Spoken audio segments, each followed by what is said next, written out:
सुबह की अजान गूंजती है। अहमद नमाज के लिए खड़ा होता है। हर सजदे के साथ उसका दिल हल्का होता जाता है।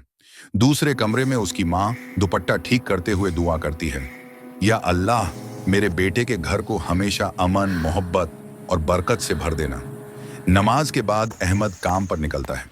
उसके हाथ रोजी की तलाश में हैं और दिल घर को खुश रखने की फिक्र में। कुछ समय बाद अहमद की शादी होती है। नया रिश्ता, नई उम्मीदें और नई मुस्कानें घर में रौनक भर देती हैं। शुरुआत में हंसी, बातें और सपने होते हैं, लेकिन धीरे धीरे छोटी छोटी बातें चुभने लगती हैं।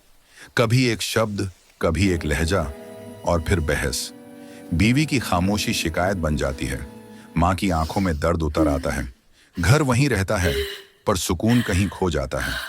अहमद बीच में खड़ा है। एक तरफ माँ, जो उसकी जन्नत की कुंजी है, दूसरी तरफ बीवी, जो उसकी दिल की धड़कन है। रात की तन्हाई में अहमद बीवी के पास बैठता है।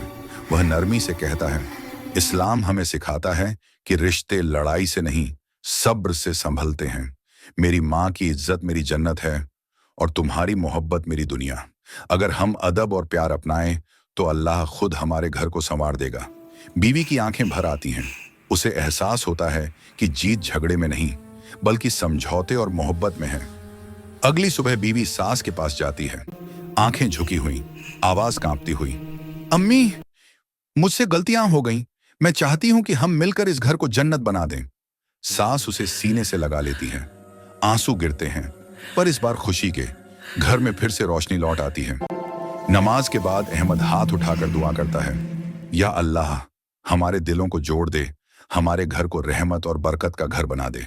और बैकग्राउंड में नबी सल्लल्लाहु अलैहि वसल्लम की हदीस गूंजती है, तुम में सबसे अच्छा वह है जो अपने घर वालों के लिए सबसे अच्छा हो। घर में मुस्कुराते चेहरे और सुकून भरा माहौल लौट आता है।